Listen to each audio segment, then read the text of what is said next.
Namaste. Welcome back to Samskriti. We are now in Sarga 7 of Ayodhya Kandam in Adhyatma Ramayana.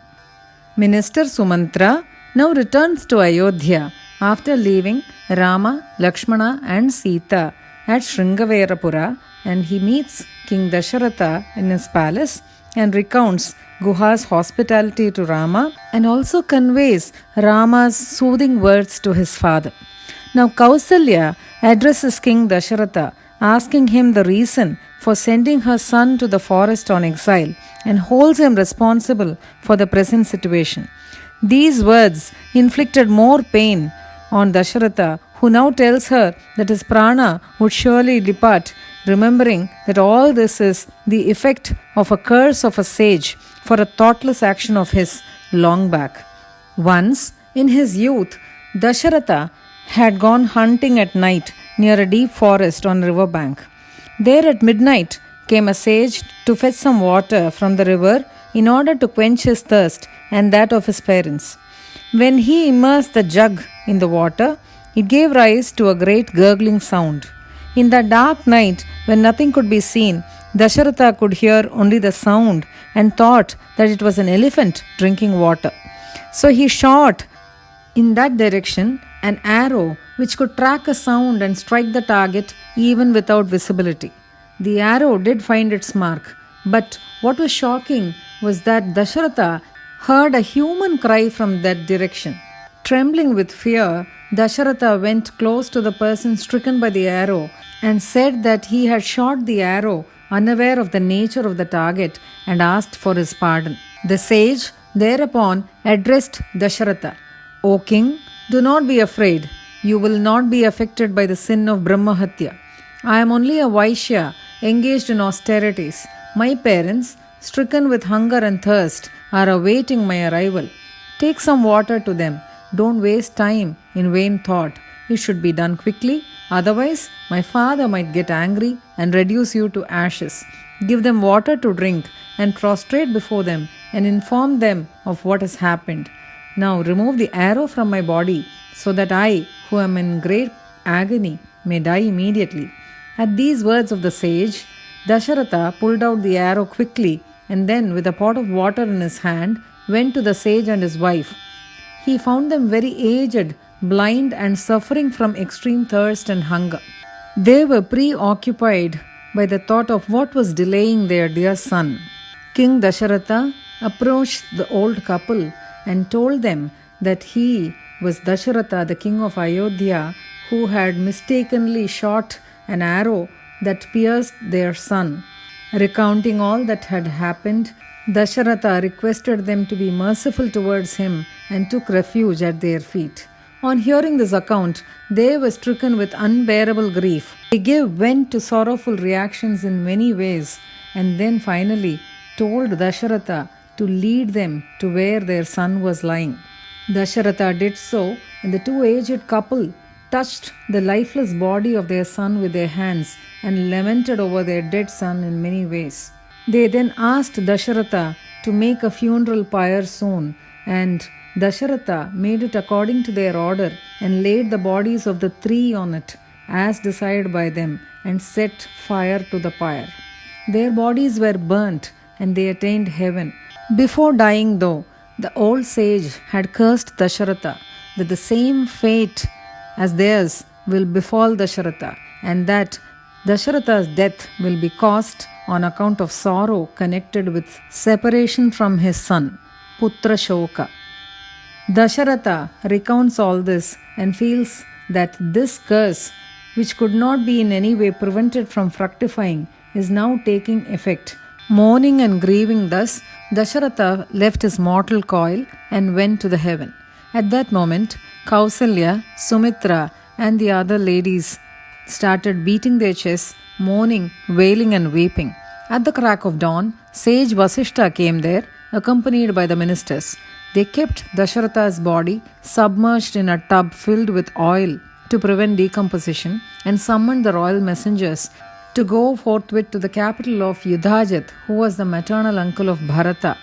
to summon Bharata and Shatrughna back to Ayodhya. When Bharata heard the command of his guru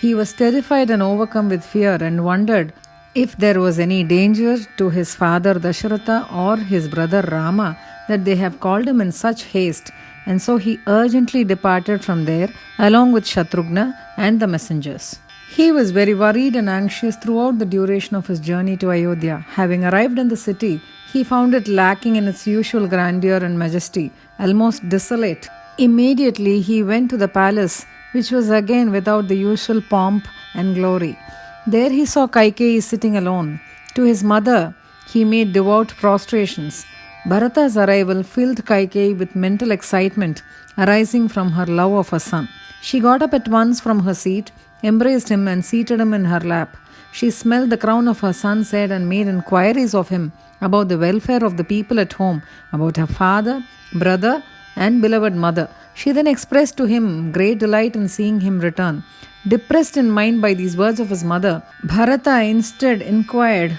about his father and the reason as to why she was here alone without him. Kaikeyi now replied to Bharata, saying that the end, which is destined for a noble and virtuous person who performs the various sacrifices such as horse sacrifice, has been attained by his father, that is, he has gone to heaven.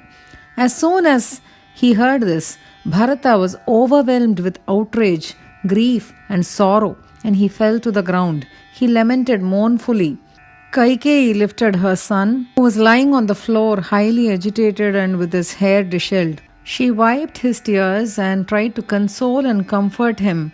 saying that she had acquired everything for him. Bharata wanted to know the words of his father at the time of his death. At this, Devi Kaikeyi fearlessly told, without any remorse or regrets, that he kept on lamenting after Rama, Sita and Lakshmana for a long time before making his exit for the heavens. Bharata now wanted to know as to why they were not by his side or had they gone anywhere. Kaikeyi then recounted the vrittanta of all that had happened. Hearing these stern, heartless and remorseless words of his mother, Bharata was shocked and confounded beyond belief, and he fell on the ground like a tree struck by a bolt of lightning.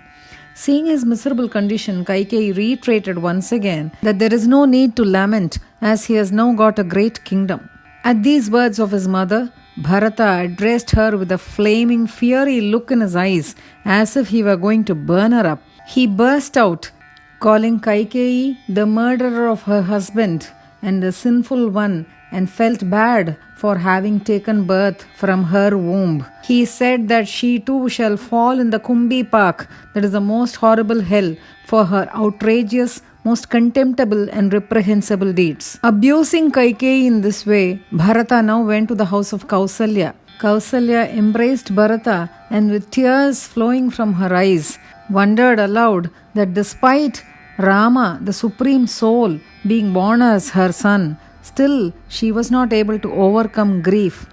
She felt that destiny is too strong for anyone to overcome.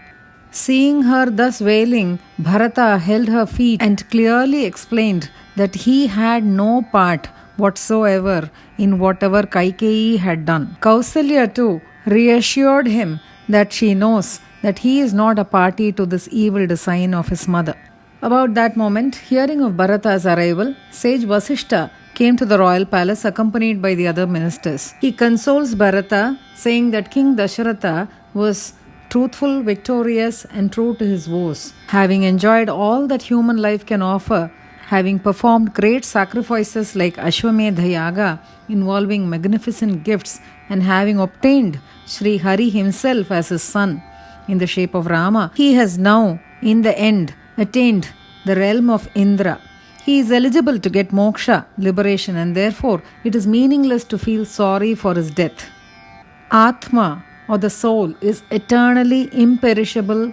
most pure, and without any birth or destruction of any kind, while the body is lifeless, most impure, and destructible. When one thinks in these terms, there is no scope of regret, grief, remorse, or lamentation of any kind. For the wise people, the phenomenon of death becomes a means for strengthening their spirit of renunciation and obtaining the bliss of peace. The soul has acquired a body as a result of the deeds done by it in its previous body or birth, and by virtue of the deeds done by this present body, it shall again get the next birth. In this manner, the soul repeatedly acquires one body after another. Even as a man discards his old clothes and puts on new ones, so does a soul assume a new body by discarding the earlier one.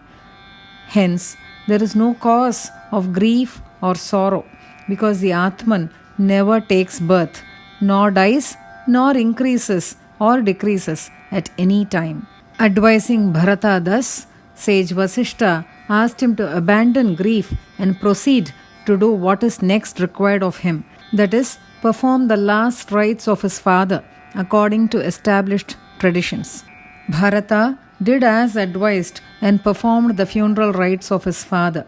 On the 11th day, he fed hundreds and thousands of Brahmins who were experts in Vedas, while he donated a lot of wealth, thousands of cows, many villages, garments, and gems for the benefit of his father, that is, for the peace and salvation of his father's soul. After that, he constantly remembered Sri Rama and began to spend his time in his residence along with sage Vasishta, brother Shatrughna, and the ministers, all the time brooding over the fact that Rama has gone to a terrible dense forest because of his mother Kaikeyi. So he decided to go to the forest soon and serve Sri Rama along with Sita there. Getting on with the chanting now. Saptamaha Sargaha Sumantropi tadayodhyam Dinante praviveshaha Vastrena mukhamachadhya Bhashmakulitalochanaha Bahirev ratham sthapya Rajanam drashtumayayau Jaya shabdena rajanam Stutvatam prananamaha Tato rajanamantam tam Sumantram vihvalo bravit Sumantra ramah kutraste Sitaya lakshmanena cha Kutra tyaktastvaya ramaha Kimma papinam abravit Sita va lakshmano vapi Nirdayam mam kim abravit Ha ramaha gunanidhe Ha site priyavadini Dukkharnave nimagnam mam Vriyamanam na pashyasi Vilapyaivam chiram raja Nimagno dukkha sagare Evam mantri rudantam tam Pranjalirvakyam abravit Ramasita cha saumitrihi Maya nita rathena te Shringavera purabhyashe Ganga kule vyavasthitaha Guhena kinchidanitam Phalamooladikam chayat Sprishtva hastena sampritya Nagrahi dvisasarjatat Vadakshiram samanaya Guhena raghunandanaha Jatamukutamabadhya Mamaha nripate swayam Sumantra bruhi rajanam Shokaste sunamatkృతే Saketadhadikam saukyam Vipineno bhavishyati Maturme vandanam bruhi Shokam tyajatu matkృతే Ashvasayatu rajanam Vruddham shoka pariplutam Sita chashruparita Mamaha nripasattama Dukkha gadgadaya vacha Ramam kinchidavekshati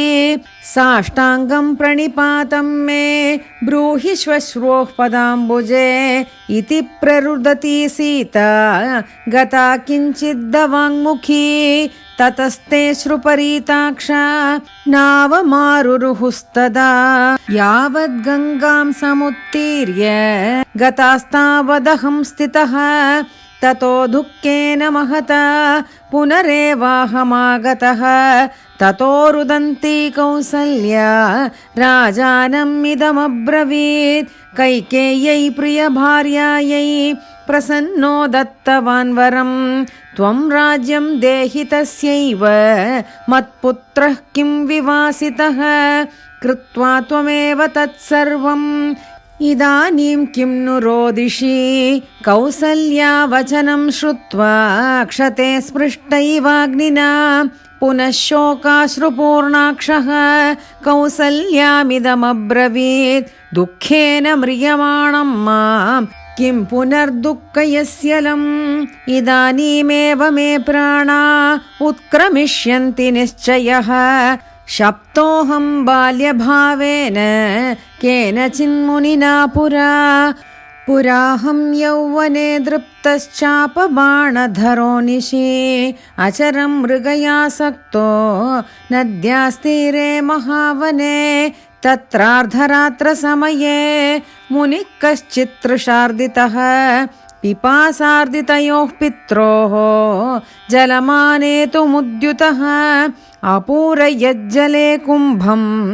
तदा शब्दो भवन्महान् गजः पिबति पानीयम् इति मत्वा महानिशि बाणं धनुषि सन्धाय शब्दवेधिनमक्षिपम् हा हतोऽस्मीति तत्राभूत् शब्दो मानुषसूचकः कस्यापि न कृतो दोषः मया केन हतो विदे प्रतीक्षते मां माता च पिता च जलकाङ्क्षया तच्छ्रुत्वा भयसन्त्रस्तः ततोऽहं पौरुषं वचः शनैर्गत्वाथ तत्पार्श्वं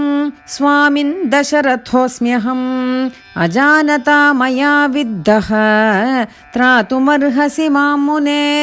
इत्युक्त्वा पादयोस्तस्य पतितो गद्गदाक्षरः तदा मामाहस मुनिः मा भैषीर्नृपसत्तम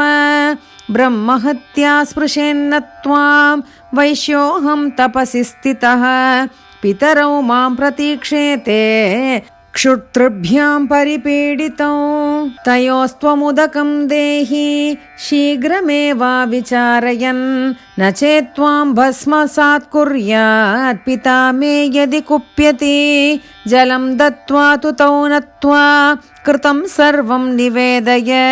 शल्यमुद्धर मे देहात् प्राणान् त्यक्ष्यामि पीडितः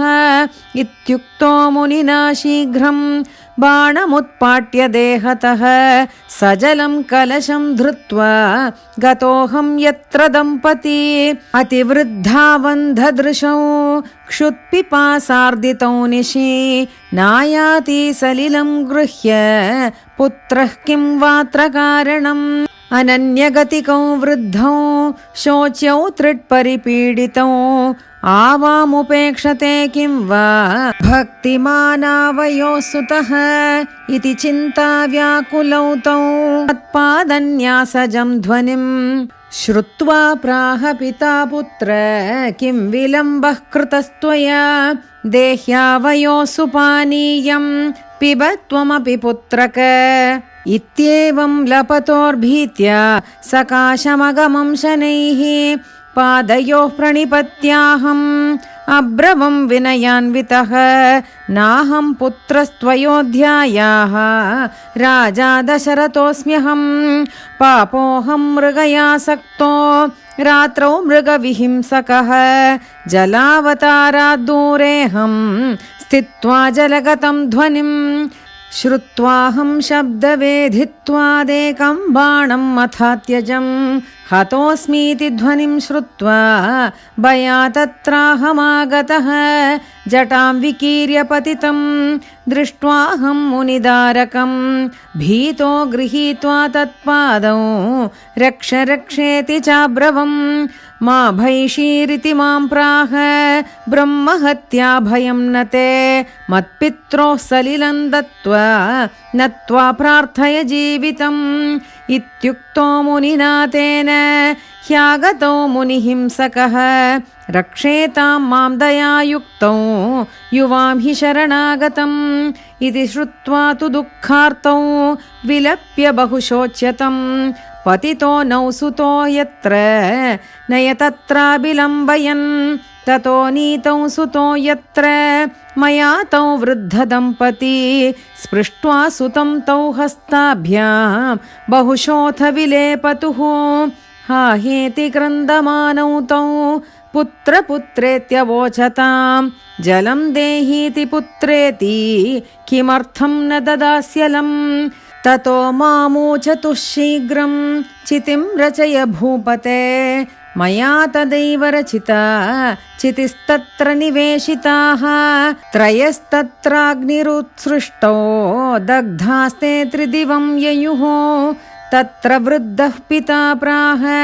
त्वमप्येवं भविष्यसि पुत्रशोकेन मरणं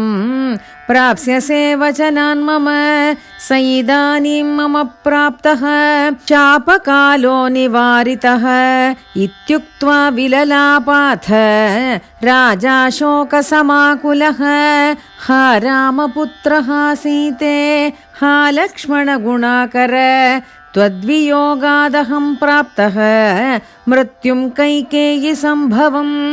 वदन्नेवं दशरथः प्राणान् त्यक्त्वा दिवङ्गतः कौसल्या च सुमित्रा च तथान्या राजयोषितः चुक्रुषुश्च विलेपुश्च उरस्ताडनपूर्वकं वसिष्ठः प्रययौ तत्र प्रातर्मन्त्रिभिरावृतः तैलद्रोण्यां दशरथं क्षिप्त्वा दूतानथाब्रवीत् गच्छ तत्त्वरितं साश्वा युधाजिन्नगरं प्रति तत्रास्ते भरतः श्रीमान् शत्रुघ्नः सहितः प्रभुः उच्यतां भरतः शीघ्रम् आगच्छेति ममाज्ञया अयोध्यां प्रति राजानं कैकेयीं चापि पश्यतु इत्युक्तास्त्वरितं दूता गत्वा भरतमातुलं युधाजितं प्रणम्योचुर्भरतं सानुजं प्रति वसिष्ठस्त्वद्ब्रवीद्राजन् भरतः सानुजः प्रभुः शीघ्रमागच्छतु पुरीम् अयोध्यामविचारयन् इत्याज्ञप्तोऽथ भरतः त्वरितं भयविह्वलः आययौ गुरुणादिष्टः सह दूतैस्तु सानुजः राज्ञो वा राघवस्यापि दुःखं किञ्चिदुपस्थितम् इति चिन्तापरो मार्गे चिन्तयन्नगरं ययौ नगरं भ्रष्टलक्ष्मीकं जनसम्बाधवर्जितम् उत्सवैश्च परित्यक्तं दृष्ट्वा चिन्तापरोऽभवत् प्रविश्य राजभवनं राजलक्ष्मी विवर्जितम् अपश्यत् कैकेयीं तत्र एकामेवासने स्थितां ननाम शिरसा पादौ माथुर्भक्तिसमन्वितः आगतं भरतं दृष्ट्वा कैकेयी प्रेमसम्भ्रमात् उत्थायालिङ्घ्यरभसा स्वाङ्गमारोप्य संस्थिता मूर्ध्न्यवग्राय पप्रच्छ कुशलं स्वकुलस्य सा पिता मे कुशलो भ्राता माता च शुभलक्षणा दिष्ट्या त्वमद्य कुशली मया दृष्टोऽसि पुत्रक इति पृष्टः स भरतः मात्रा चिन्ताकुलेन्द्रियः दूयमानेन मनसा मातरं समपृच्छत मातः पिता मे कुत्रास्ते एका त्वमिह संस्थिता त्वया विना न मे तातः कदाचिद् रहसि स्थितः इदानीं दृश्यते नैव कुत्र तिष्ठति मे वद अदृष्ट्वा पितरं मेद्य भयं दुःखं च जायते अथाह कैकेयी पुत्र किं दुःखेन तवानघ या गतिर्धर्मशीलानाम् अश्वमेधादियाजिनां तां गतिं गतवानद्य पिता ते पितृवत्सल तच्छ्रुत्वा निपपातोर्व्यां भरतः शोकविह्वलः हा तात क्व गतोऽसि त्वं त्यक्त्वा मां व्रजिनार्णवे असमर्प्यैव रामाय राज्ञे मां क्व गतोऽसि भोः इति विलपितं पुत्रं पतितं मुक्तमूर्धजम् उत्थाप्यामृज्य नयने कैकेयी पुत्रमब्रवीत् समाश्वसि हि भद्रन्ते सर्वं सम्पादितं मया तामाह भरतस्तातो म्रियमाणः किमब्रवीत् तमाह कैकेयी देवी भरतं भयवर्जिता हा राम राम सीतेति लक्ष्मणेति पुनः पुनः विलपन्नेव सुचिरं देहं त्यक्त्वा दिवं ययौ तामाह भरतो हेम्ब रामः सन्निहितो न किं तदानीं लक्ष्मणो वापि सीता वा कुत्र ते गताः रामस्य यौवराज्यार्थं पित्रा ते सम्भ्रमः कृतः तव राज्यप्रदानाय तदाहं विघ्नमाचरम् राज्ञा दत्तं हि मे पूर्वं वरदेन वरद्वयं याचितं तदिदानीं मे तयोरेकेन तेऽखिलं राज्यं रामस्य चैकेन वनवासो मुनिव्रतं ततः सत्यपरो राजा राज्यं दत्त्वा तवैव हि रामं सम्प्रेषयामास वनमेव पिता तव सीताप्यनुगता रामं पतिव्रत्यम् उपाश्रिता सौभ्रात्रं दर्शयन् रामम् अनुयातोऽपि लक्ष्मणः वनं गतेषु सर्वेषु राजा तानेव चिन्तयन् प्रलपन् राम रामेति ममार नृपसत्तमः इति मातुर्वचः श्रुत्वा वज्राहत इव द्रुमः पपात भूमौ निस्संयस्तं दृष्ट्वा दुःखिता तदा कैकेयी पुनरप्याह वत्सशोकेन किं तव राज्ये महति सम्प्राप्ते दुःखस्यावसरः कुतः इति ब्रुवन्तीमालोक्य मातरं प्रदहन्निव असम्भाष्यासि पापे मे घोरे त्वं भर्तृघातिनी पापे त्वद्गर्भजातोऽहं पापवानस्मि साम्प्रतम् अहमग्निं प्रवेक्ष्यामि विषं वा भक्षयाम्यहं खड्गेन वाथ चात्मानं हत्वा यामीयमक्षयं भर्तृघातिनि दुष्टे त्वं कुम्भीपाकं गमिष्यसि इति निर्भर्त्स्य कैकेयीं कौसल्या भवनं ययौ सापि तं भरतं दृष्ट्वा मुक्ता कण्ठारुरोदः पादयोः पतितस्तस्य भरतोऽपि तदा रुदत् आलिङ्घ्य भरतं साध्वी राममाता यशस्विनी कृशातिदीनवदना साश्रुनेत्रदमब्रवीत् पुत्रत्वयि गते दूरम् एवं सर्वमभूदिदम् उक्तं मात्रा श्रुतं सर्वं त्वया ते मातृचेष्टितम् पुत्रः स भार्यो वनमेव यातः स लक्ष्मणो मे रघुरामचन्द्रः चीराम्बरो बद्धजटाकलापः सन्त्यज्य मां दुःखसमुद्रमग्नां हा राम हा मे रघुवंशनाथ जातोऽसि मे त्वं परतः परात्मा तथापि दुःखं न जहाति मां वै विदिर्भलीयानिति मे मनीषा स एवं भरतो वीक्ष्य विलपन्तीं वृषं शुचा पादौ गृहीत्वा प्राहेदं शृणु मातर्वचो मम कैकेय्या यत्कृतं कर्म रामराज्याभिषेचने अन्यद्वा यदि जानामि सा मया नोदिता यदि पापं मेस्तु तदा मातः ब्रह्महत्या शतोद्भवम् हत्वा वसिष्ठं खड्गेन अरुन्धत्या समन्वितं भूया तत्पापमखिलं मम जानामि यद्यहम् इत्येवं शपथं कृत्वा रुरोध भरतस्तदा कौसल्या तमथालिङ्ग्य पुत्र जानामि मा शुचः एतस्मिन्नन्तरे श्रुत्वा भरतस्य समागमं वसिष्ठो मन्त्रिभिः सार्धं प्रययौ राजमन्दिरं रुदन्तं भरतं दृष्ट्वा वसिष्ठः प्राह सादरं वृद्धो राजा दशरथः ज्ञानी सत्यपराक्रमः भुक्त्वा मर्त्यसुखं सर्वं मिष्ट्वा विपुलदक्षिणैः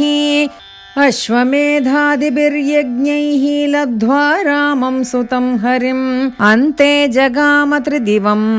देवेन्द्रार्धासनं प्रभुः तं शोचसि वृथैव त्वं शोच्यं मोक्षभाजनम् आत्मा नित्योऽव्ययः शुद्धः जन्मनाशादिवर्जितः शरीरं जडमत्यर्थम् अपवित्रं विनश्वरं विचार्यमाणे शोकस्य नावकाशः कथञ्चन पिता वा तनयो वापि यदि मृत्युवशं गतः मूढास्तमनुशोचन्ति स्वात्मताडनपूर्वकम् निस्सारे खलु संसारे वियोगो ज्ञानिनां यदा भवेद्वैराग्यहेतुः सः शान्तिः सौख्यं तनोति च जन्मवान् यदि लोकेऽस्मिन् तर्हि तं मृत्युरन्वगात् तस्मादपरिहार्योऽयं मृत्युर्जन्मवतां सदा स्वकर्मवशतः सर्वजन्तूनां प्रभवाप्ययौ विजानन्नप्यविद्वान्यः कथं शोचति बान्धवान् ब्रह्माण्डकोटयो नष्टाः सृष्टयो बहुशो गताः शुष्यन्ति सागरा सर्वे कैवास्थाक्षणजीविते चलपत्रान्तलग्नाम्बुबिन्दुवक्षणभङ्गुरम् आयुस्त्यज्यत्यवेळायां कस्तत्र प्रत्ययस्तव देही प्राक्तनदेहोत्थकर्मणा देहवान् पुनः तद्देहोत्थेन च पुनः एवं देहः सदात्मनः यथा त्यजति वै जीर्णं वासो गृह्णाति नूतनं तथा जीर्णं परित्यज्य देही देहं पुनर्नवं भजत्येव सदा तत्र शोकस्यावसरः कुतः आत्मा न म्रियते जातु जायते न च वर्धते षड्भावरहितोऽनन्तः सत्यप्रज्ञानविग्रहः आनन्दरूपो बुद्ध्यादि साक्षीलयविवर्जितः एक एव परो ह्यात्मा ह्यद्वितीयः समस्थितः इत्यात्मानं दृढं ज्ञात्वा त्यक्त्वा शोकं कुरु क्रियां तैलद्रोण्याः पितुर्देहम् उद्धृत्य सचिवैः सह कृत्यं कुरु यथा न्यायम् अस्माभिः कुलनन्दन इति सम्बोधितः साक्षात् गुरुणा भरतस्तदा विसृज्याज्ञानजं शोकं चक्रे सविधिवत् क्रियाम् गुरुणोक्तप्रकारेण आहिताग्नेर्यथाविधि संस्कृत्य स पितुर्देहं विधिदृष्टेन कर्मणा एकादशे हनिप्राप्ते ब्राह्मणान् वेदपारगान् भोजयामास विधिवत् शतशोथसहस्रशः उद्दिश्य पितरं तत्र ब्राह्मणेभ्यो धनं बहु ददौ गवां सहस्राणि ग्रामान् रत्नाम्बराणि च अवसत् स्वगृहे यत्र राममेवानुचिन्तयन् वसिष्ठेन सह भ्रात्रा मन्त्रिभिः परिवारितः रामेरण्यं प्रयाते सह जनकसुता लक्ष्मणाभ्यां सुघोरं माता मे राक्षसीव प्रदहति हृदयं दर्शनादेव सद्यः गच्छाम्यारण्यमद्य स्थिरमतिः अखिलं दूरतोपास्य राज्यं रामं सीतासमेतं स्मितरुचिरमुखं नित्यमेवानुसेवे इति श्रीमध्यात्मरामायणे उमामहेश्वरसंवादे अयोध्याकाण्डे 7मः सर्गः।